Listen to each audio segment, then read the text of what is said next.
Fasten your seatbelts. It's going to be a bumpy night.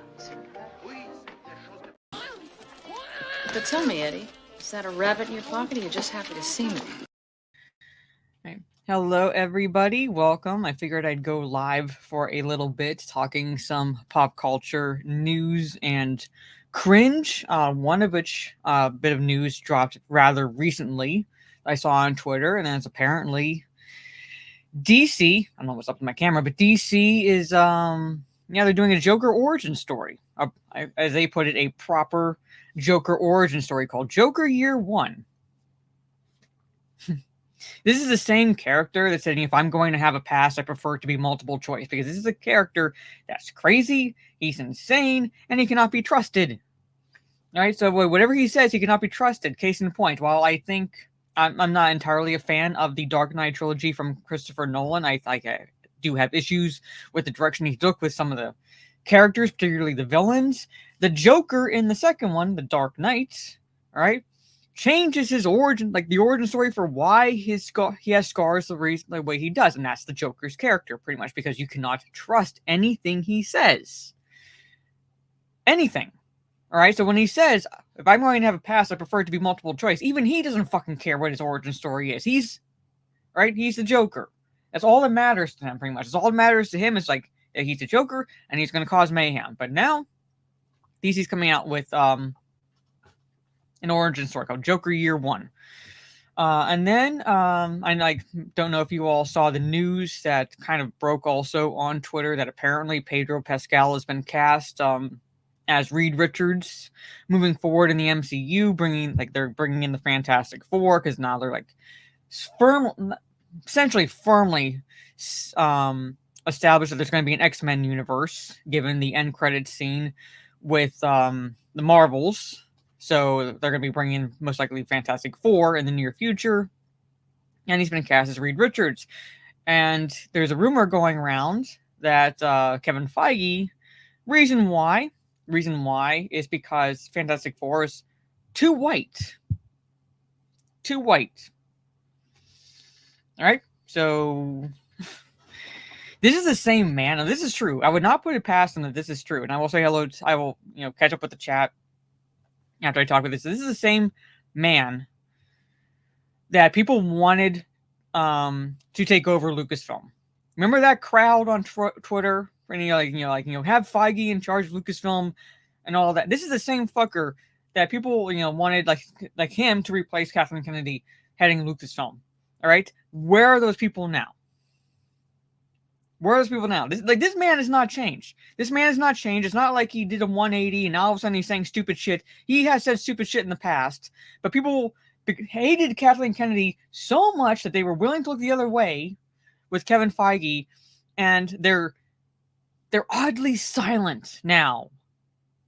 They're oddly silent because now you have I'm not going to try to pronounce his name, but the actor who played Glenn on The Walking Dead and cast play Sentry, a white character. So now we're going to have an Asian Sentry. This is the same man that people wanted to control Lucasfilm, wanted to control the direction of Star Wars. Where are you? That's what I want to know. Where are you? Yeah, I want to try.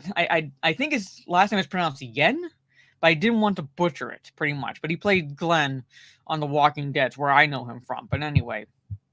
So, first off, I see Trey. Oh, yeah, we're going to talk about Nia DaCosta, speaking of Marvels.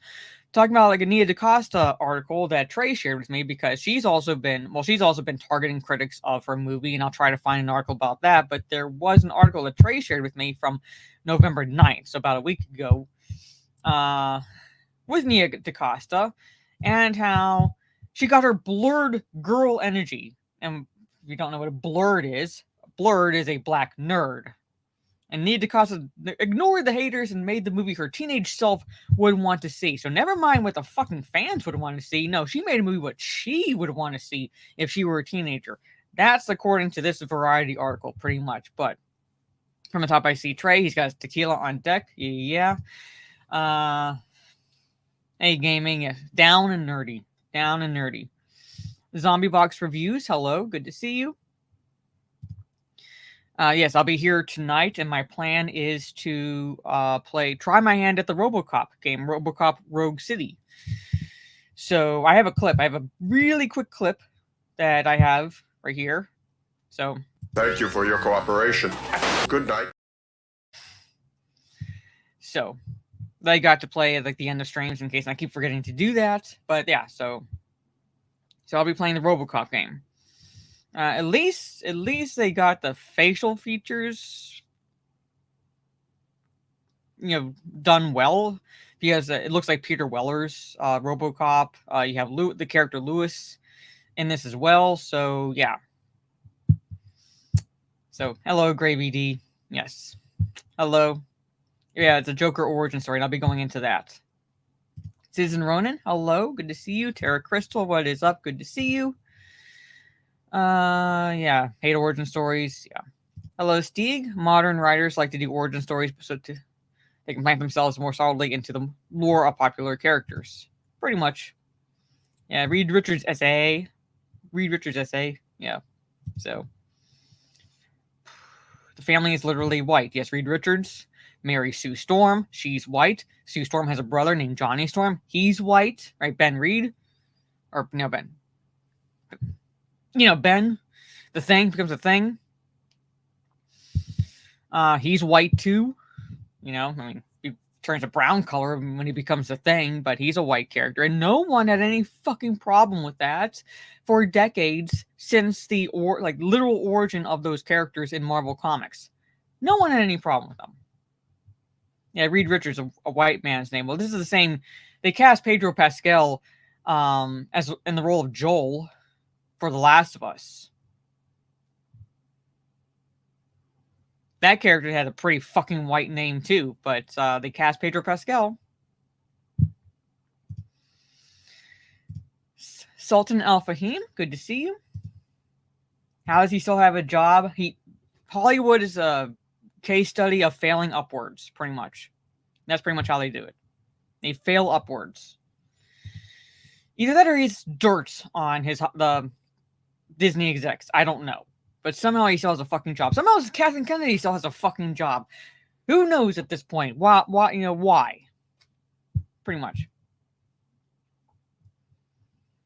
No, he's not a bad actor, but Sentry's like look at the image that it's basically when you going around on Twitter, you have Steven Yen on the right, or on the left, and then Sentry on the right, pretty much. You need someone who exudes Thor-like energy, like actual Thor-like energy, which he does not. Sorry, I like him as an actor, but he does not exude that energy. Make Reed from the Barrio, yeah, flannel and the lowrider. No, you gotta have a wife beater on, and one of those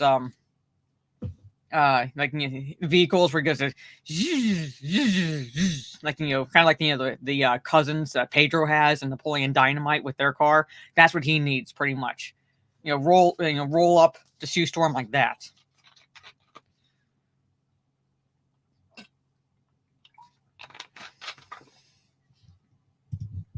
Yeah, he's a little too old right now to play Reed Richards.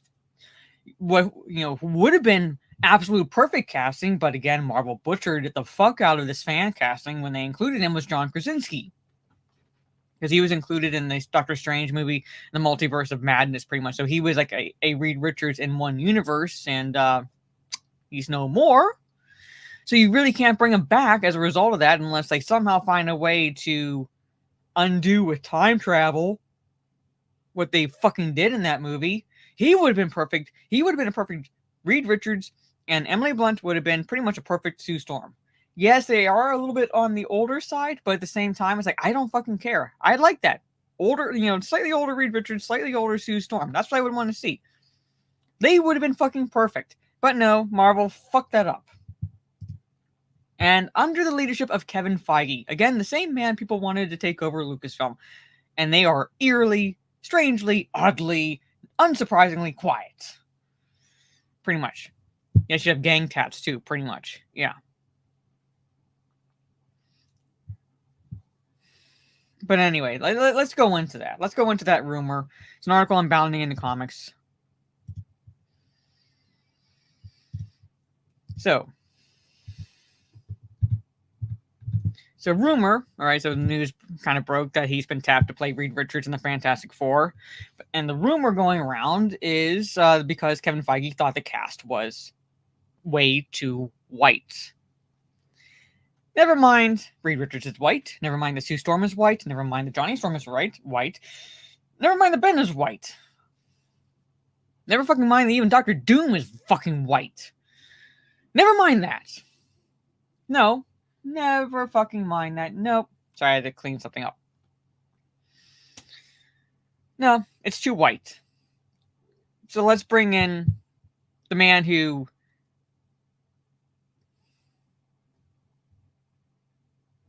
I don't know. Like, he somehow became fucking popular after his like small role in Game of Thrones, pretty much. And I don't know. I have no idea.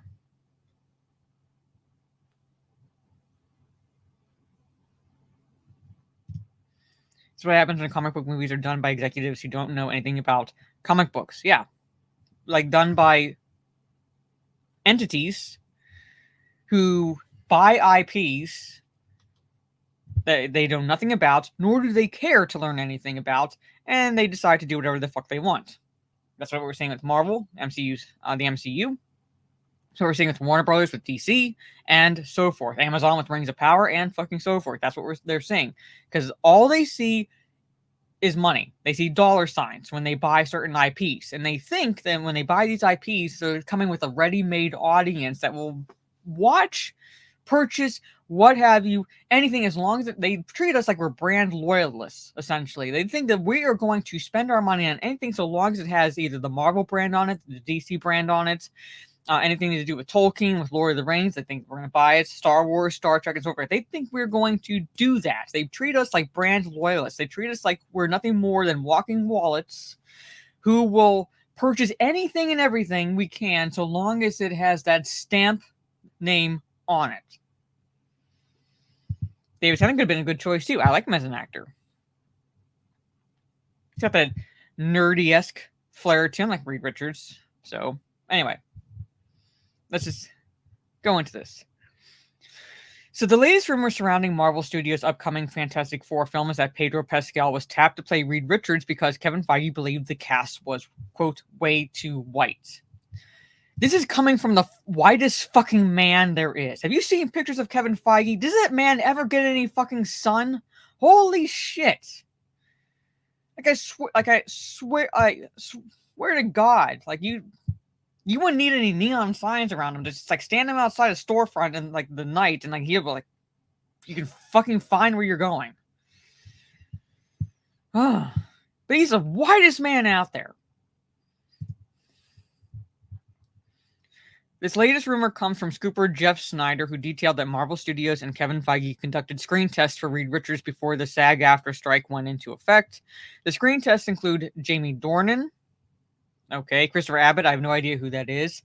Jamie Dornan might have been a good Reed Richards, but allegedly they did not go well. Marvel Studios then approached Jake Gyllenhaal. He would have been a good Reed Richards, as well as Adam Driver. I would have even taken Adam Driver, but they reportedly wanted too much money. Now, because I'm actually not surprised that they were turned down as a result of that, given like the floundering Disney is going through with their profits and so forth. I could see Adam Driver. I would take Adam Driver over Pedro Pascal. I'm not saying that he would be my first choice, but I would take Adam Driver over Pedro Pascal. Jake Gyllenhaal, however, of those four mentioned, he would be amongst the ones I would consider an ideal Reed Richards. All right? I like Jake Gyllenhaal. All right? Of those four mentioned, I would take Jake Gyllenhaal, but they wanted apparently too much money, according to the rumors going around. So if that's true, I'm not surprised, given the dire straits Disney has found itself in, pretty much. As for the rest of Marvel's first family, Feige and Marvel Studios were happy with Vanessa Kirby as Sue Storm, Joseph Quinn as Johnny Storm, and Eben Moss-Bacharach as Ben Grimm. I have no idea who the fuck these people are.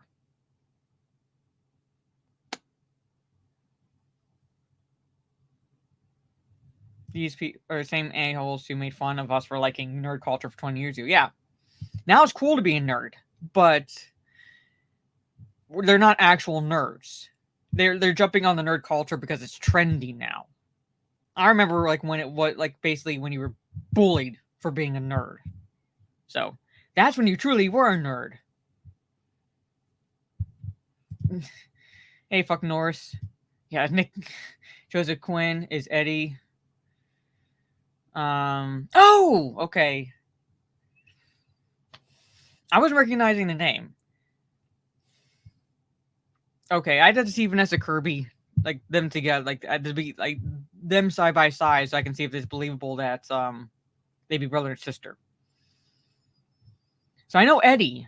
All right, I know him. Okay, because I only see him in Stranger Things. So like unless I see someone multiple times in something, I don't like the name doesn't register with me. These people. I mean these people. So. Let's see. Not only was Gyllenhaal reportedly too expensive, but Snyder detailed that Feige feared that the cast was way too white in the words of one insider. Reed Richards would be the character eyed to diversify the cast.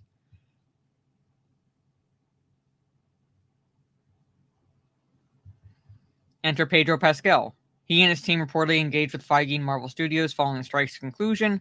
The two parties came to an agreement with Marvel Studios offering to work with Pascal regarding the schedule for other projects such as The Last of Us, Gladiator 2, which should not be fucking made, and Weapons. God, how is that man popular? Look what the fuck he's wearing. How is this man popular? Why do women fucking follow all over themselves for him?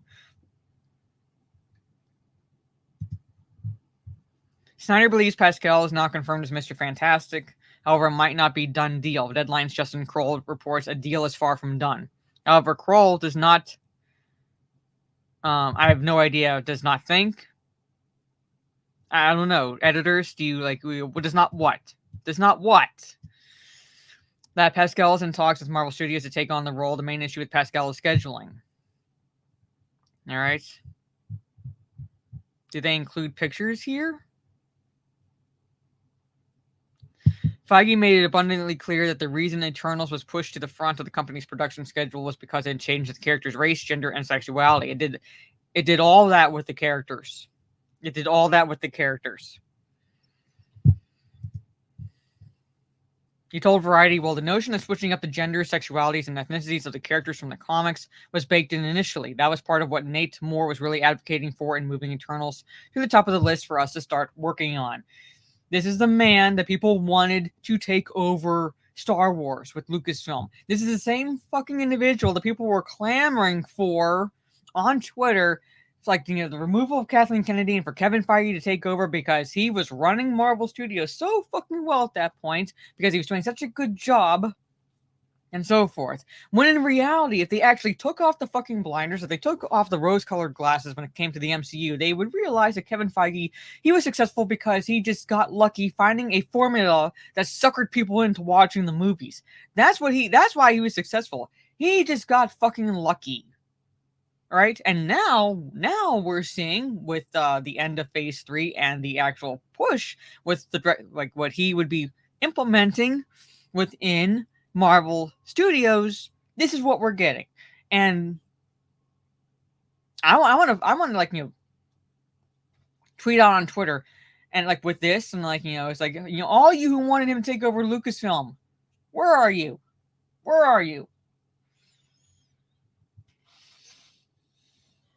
I thought it was stupid then when people were saying that. I was like, that is one of the most retarded things I've ever fucking heard. When people were advocating for that, I was like, you will get what you fucking deserve because he is not the savior you're looking for.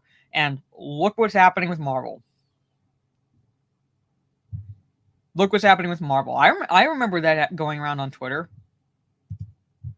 And look what's happening with Marvel. All right, so I'm not going to go into like this all. We know what Disney's been doing. But again, I'm not surprised. This is a rumor going around, but I would not put it past them. Given the direction the Marvel Studios is going in, what Kevin Feige is on record as saying, and what he's allowed to happen within the films. I'm not saying I believe it, but again, I wouldn't doubt it either. That this is the reason. Like, if the deal goes through and Pedro Pascal is signed on as Reed Richards, I would not doubt that this is the reason. Because the Fantastic Four is too white.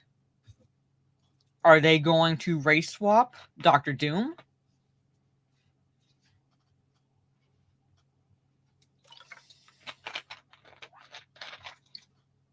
You gonna race swap Doctor Doom?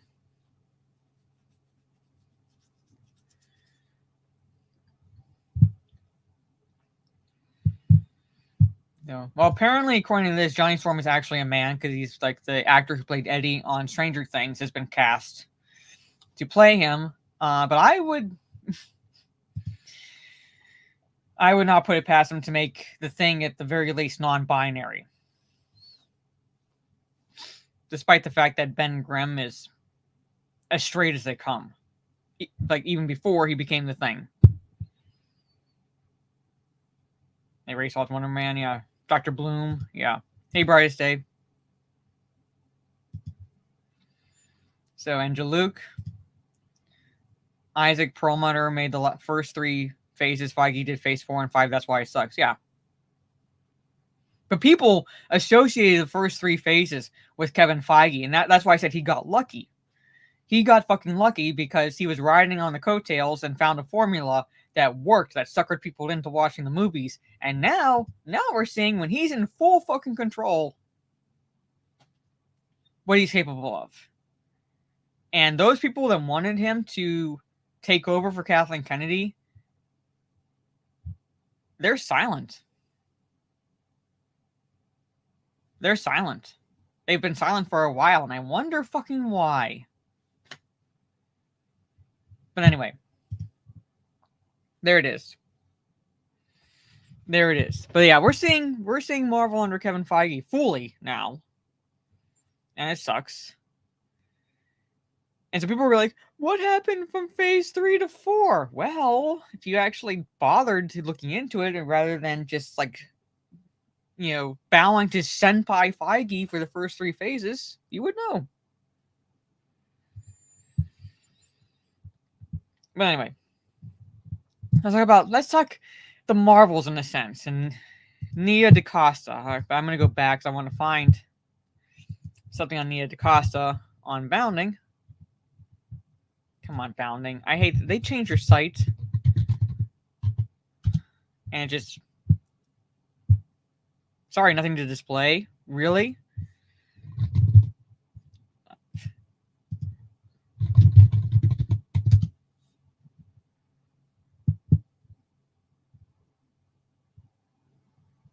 Okay. Found the article. Come on. Thank you. Oh, great, you fucking site. Anyway. So, let's talk about Nia DaCosta. And I'm fully realize, it's like, I most likely spelled her last name wrong, but I don't fucking care. Because here it is. Let's talk about this one first. Because this came out November 9th, prior to the release of the Marvels. Talking about how Nia DaCosta, she's the director for the Marvels, and she also directed the Candyman and so forth. The remake of Candyman, I should say, not the original, with Tony Todd. And how the Marvels got its blurred girl energy. And you might be asking yourself, what's blurred? B-L-E-R-D? Well, apparently, Trey, you're a blurred because you're a black nerd. That's what a blurred is, according to this article. So a white nerd would be a word. A tan nerd would be a turd. A brown nerd, because apparently black and brown are different, would be a bird.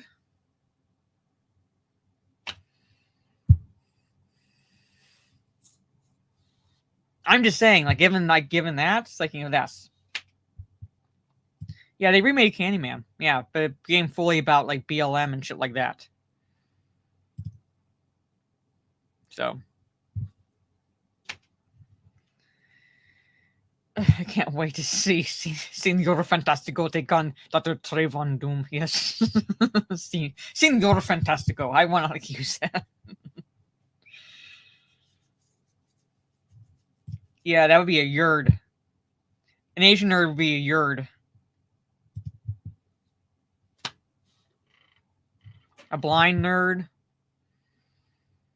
Well, technically you'd be a blurred too, because there's so. Hold on, I gotta stop this cat. But anyway, we'll be talking about this. Come on, sugar.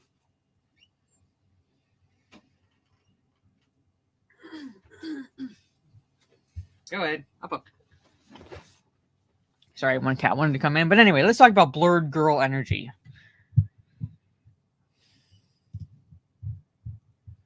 So Nia Decosta survived the roller coaster of making the Marvels, but London's rush hour traffic threatens to make her sick, blah, blah, blah. Da, da, da. All right. I'm not going to go into this.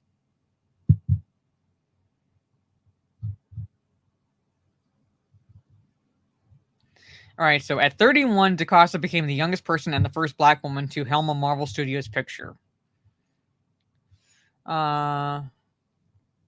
Most people seeing the movie aren't going to know or care about that.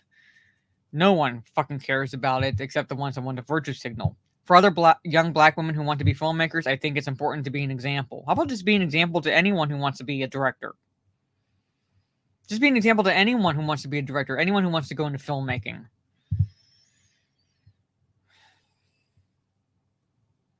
All right.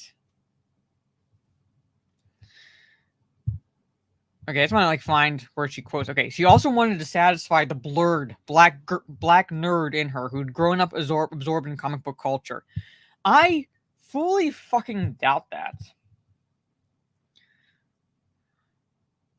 Given what she's done with the Marvels, absorbed in comic book culture. Given what she's done with the Marvels, given her attitude, I fully fucking doubt that.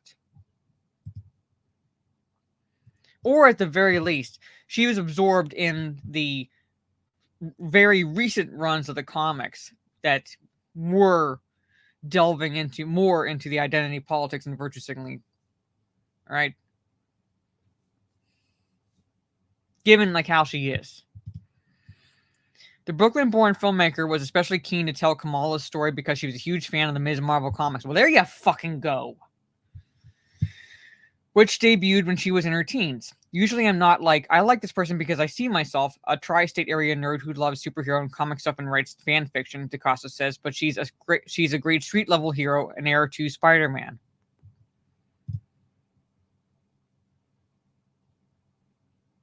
All right, I'm going to read that again. Usually I'm not I like this person because I see myself. Well, typically that's how you relate to a character, is because you see yourself in some way. You see, not based on skin color, sexuality, or sex or anything like that. I mean, see yourself, your personality in that character. That tends to be why you gravitate to a character. But just I like this person because I see myself, a tri-state area nerd who loves superhero and comic stuff and writes fan fiction, Decosta says, but she's a great street-level hero and heir to Spider-Man.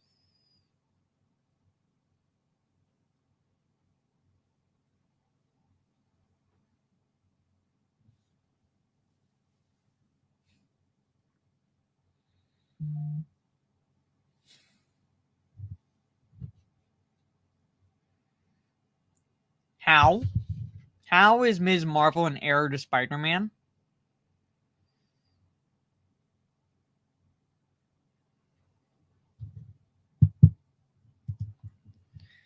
These people fucking hear themselves. Anyway. The director was also intrigued by the complicated dynamics between the characters who are physically entangled due to their light-based superpowers, but also have emotional ties, which grounds the high-flying film. Anyway. I'm like, so...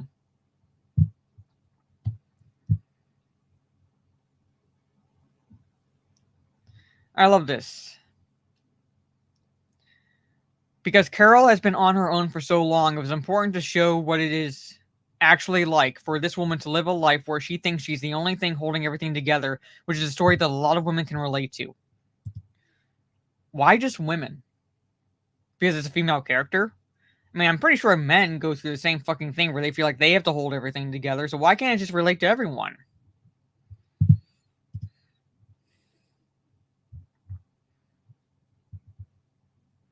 I'm trying to find... Because the subtitle says, her teenage self would want to see. I'm trying to find that quote.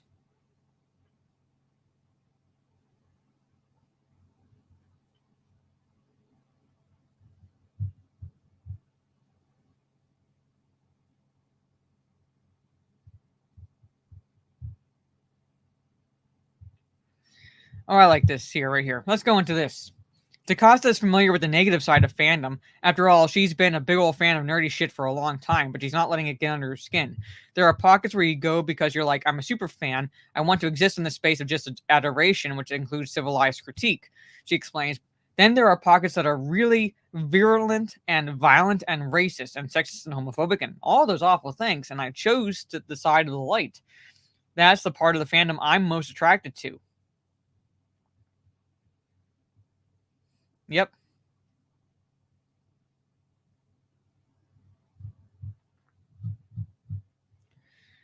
So basically, this is the same woman who called out people criticizing her movie, calling them virulent and violent and racist and sexist and homophobic and all the awful things because they criticized, or they were criticizing the film leading up to the release, and they've also been criticizing it post the release. So...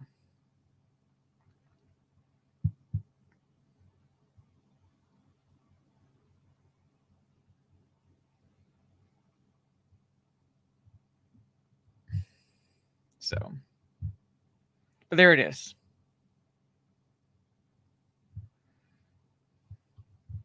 Oh yeah, by the way, Valkyrie appears in the movie. So there it is. So, Trey, you're blurred.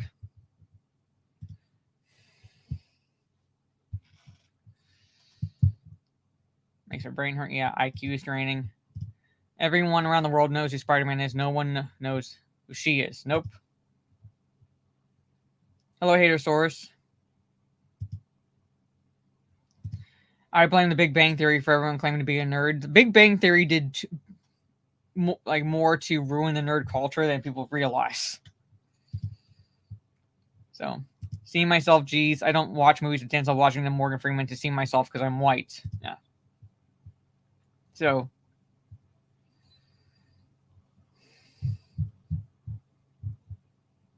why was Valkyrie even there? Well, she was there, Trey, and I think I did not mention this when I was giving my thoughts on the Marvel's film last Sunday. But she was there because Captain Marvel, Monica,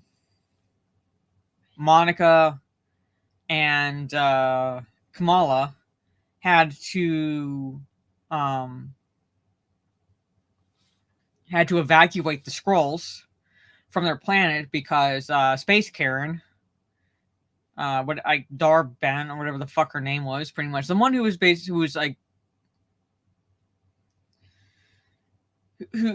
was creating the jump points and totally screwing up the space-time continuum of results.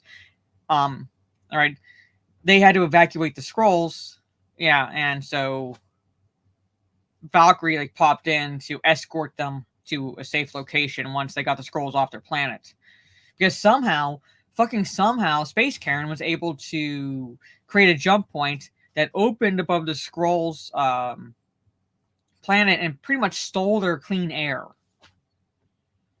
to fix the air on Hala. Explain to me how that fucking works. She literally steals the air from the planet, from the Skrulls' planet, and somehow fixes the air quality on Hala.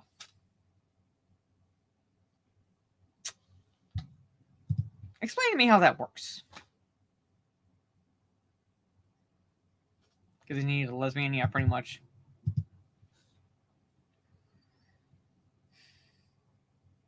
But that's the reason. But that's the reason why the Skrulls had to be evacuated. And like Valkyrie was helping essentially with that. After the Marvels got the Skrulls off their planet, Valkyrie like popped into their ship, like she created a rainbow bridge some fucking how, and then just got them to wherever. But that's it. Well, you would think that, but for some reason, Captain Marvel destroying the AI, I believe, that was running the Kree's homeworld of Hala. By her destroying that, it fucked up the air quality, created a drought, and made life a living hell on that planet. Because somehow the AI, or whatever was controlling the planet, was controlling every fucking thing about that planet, to include the environmental factors. Explain that to me.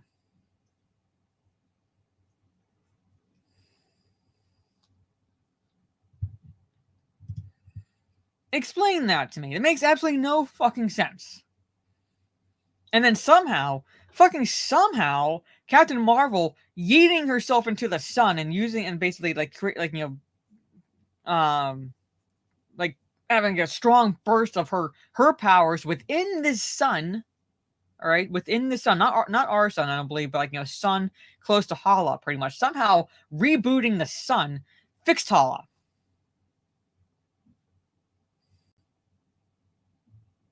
Somehow doing that shit fixed the planet. But anyway.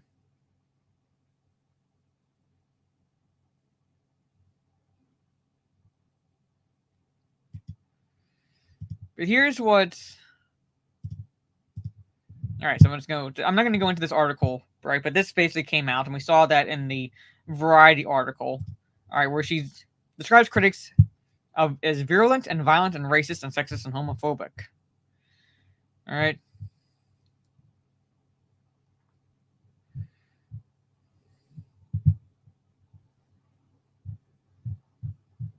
So, Decosta then shared her thoughts on critics who lampooned her film and Marvel for going woke. All right, so same thing, pretty much. So, talked about Ryan Kendall's video. Decosta's film bombed at the box office with the worst opening weekend in Marvel Cinematic Universe history, only grossing just shy of $47 million and $110 million worldwide total, to include the overseas markets. That's it. Roughly this much. And then that's worldwide, both domestic and overseas markets.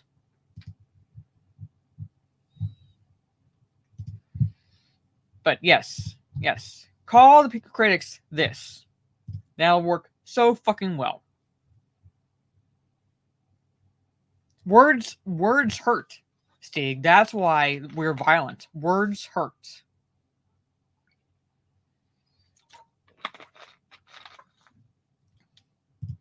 Yep, fix the sun, and it fixed the planet.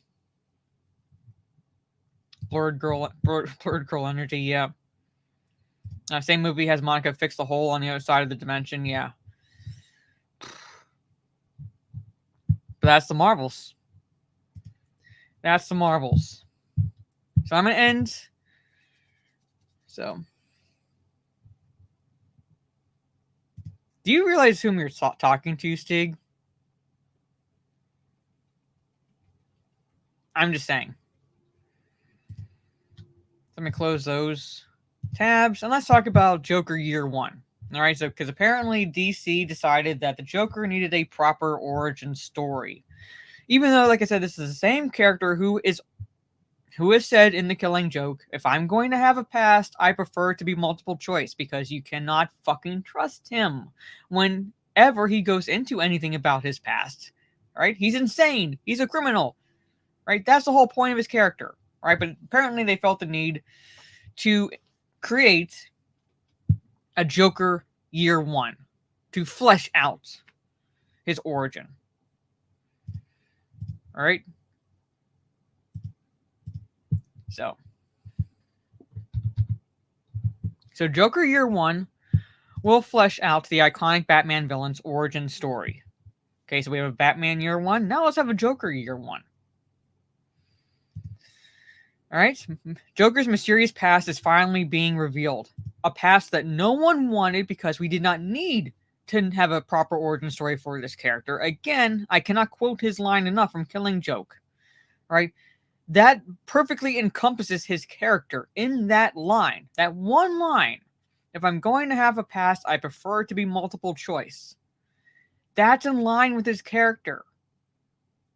We didn't need to learn anything else. We had a relative idea from that story. All right. Yeah, it's even canon as an origin story because his origin story is different. It varies depending on which story you read. So he doesn't really have any true origin story, but at the same time, again with that iconic line, we did not want an origin story. He doesn't need an origin story because, he's insane. Whatever he tells you, whatever he says, you cannot trust. But that's the one true thing that he said about his past. I prefer it to be multiple choice. We're not supposed to know anything definitive about that. The Joker's origin story remains shrouded in mystery even 80 years after the villain's original debut, but that may change soon. In the grand tradition of Frank Miller and David Mazzucchelli's Batman Year One, DC will publish a new storyline called Joker Year One. Joker Year One is a 3-issue story arc that will appear in the pages of DC's flagship monthly Batman series. The story will be written by regular Batman writer Chip Zdarsky, with the art team including Giuseppe Camicoli, Stefano Nessi, Andrea Sorrentino, Alejandro Sanchez, and Dave Stewart. All right. Oh. Okay, didn't realize I would open that. Okay.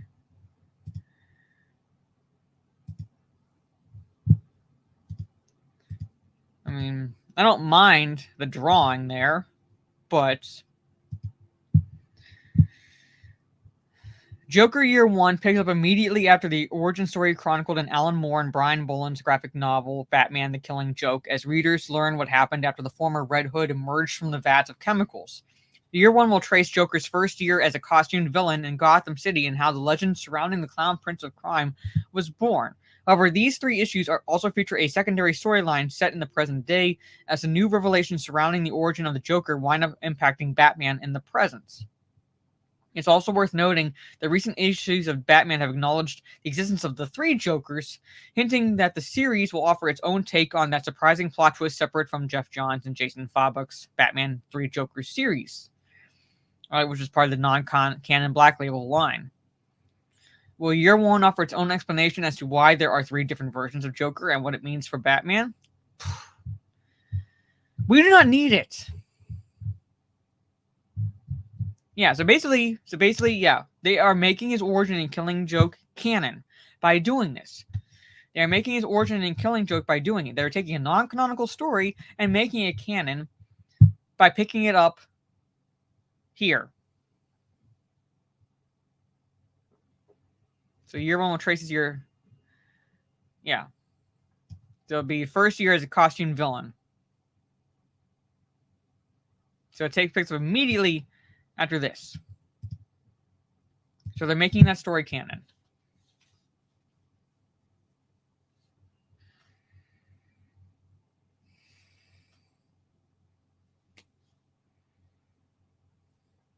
Yeah, the animated feature I could have done without that Barbara Gordon side story. right? I know they did it to pad it out and so forth. So that way, when what happened to her happens, you're like, oh my god, but did not need it. Did not need it. I was not a fan of it.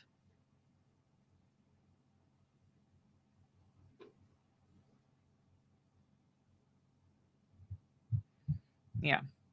Notice Batman the animated series never showed how Joker became the way he is. We know he was a monstrous hitman and left it at that, which is really good. Yes, for really any of the villains, we do not need like any true origin story. We can see how they became the villains that they became, like how Poison Ivy became Poison Ivy, Catwoman became Catwoman, and so forth. We do not need really origin stories for them. All that matters is they became those characters. They became those villains. All right. That's all we need to know.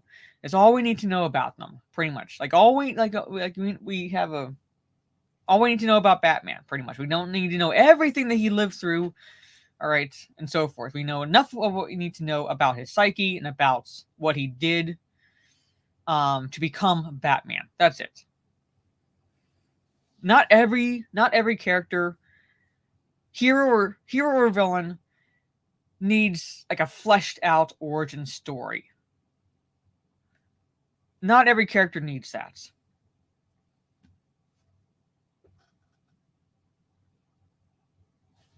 That's how I feel. And Joker is one of them. All right, we have a night. So again,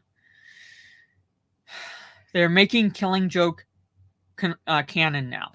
As a result, by having it set immediately after the events in the past, so to speak, that happened with the original Red Hood. That's what they're doing.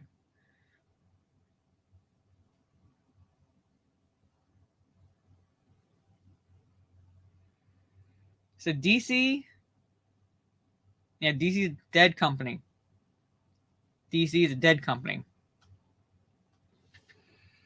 And now, with the 3 Joker storyline, which Joker is this an origin story of? If they're making Killing Joke canon, then they're going to have to make the 3 Jokers storyline canon as well, because you have that storyline, and now you're going to an origin story. So which one is this an origin story of? I'm just saying, like you set that, all right? So you're taking one non-canonical story and making it canon, but then you have the 3 Joker storyline, which is non-canon as well, right? Which is fine, pretty much. Not great, not even remotely close to great, but better than some stuff I've read recently. But still, you have that storyline with 3 Jokers. So which Joker is this an origin story of? All right. They really painted themselves into a fucking corner with this.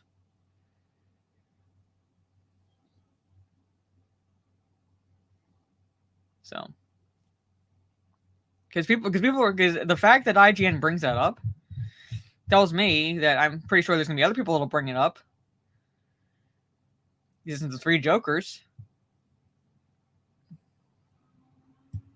So are they gonna make that canon by offering an explanation as to why there's 3? And if it doesn't give that origin story, then which one is an origin of? Now it's so fucking convoluted that, like, even with IGN bringing it up, it's going to be noticed.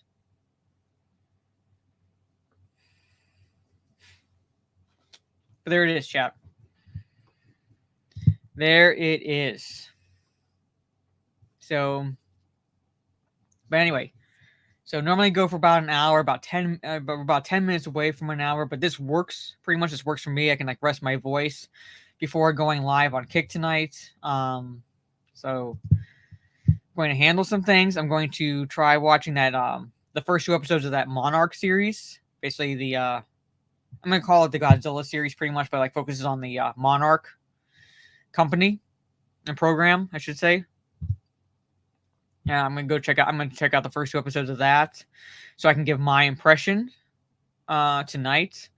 I'm going to message Steph to see if we're still doing Talk Nerdy tomorrow evening. Trey says it's good. Okay, so I'm gonna watch that so I can give my thoughts tonight. I'll give my honest feedback, if like the good, the bad, and the what the fuck, pretty much, if there's anything. I will give an honest feedback. I love Godzilla. I love those movies growing up. I know them, like, basically the Monarch program and so forth. I did like Godzilla King of the Monsters. We talked about Shin Godzilla last night. So, but I will give my honest opinion about the first 2 episodes. It will be up to Steph, Tara. It'll be up to Steph. Because it's supposed to be on her channel. Tomorrow, but I gotta confirm with her that it's going to be the case, that we're still doing it. So, and you're welcome, Chuck Norris, or Fuck Norris. Fuck, I'm so tired. It's been a long week. Fuck Norris, you're welcome. But anyway, so on that note, ladies and gentlemen, I'm going to handle some things, watch the 2 episodes, and then I will see you all later tonight on my kick. Jade Shadow playing the RoboCop game, RoboCop Rogue City. Trying my hand at that, and yes, this is where I'll be. All right, this is where I'll be. So come hang out then, and I will hopefully have an idea for your guys, like one way or another, about Talk Nerdy this weekend, if I'm able to get a hold of Steph. So take care, everyone. Thank you for hanging out with me in the chat. Have a good rest of your day or evening, depending on where you are in the world. And I will see you all later tonight. So on that note, I will play this clip and then the outro. Peace. Thank you for your cooperation. Good night.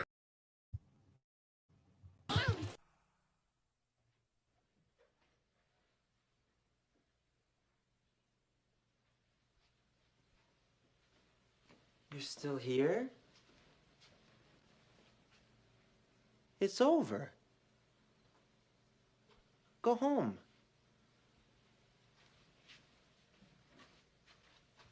Go.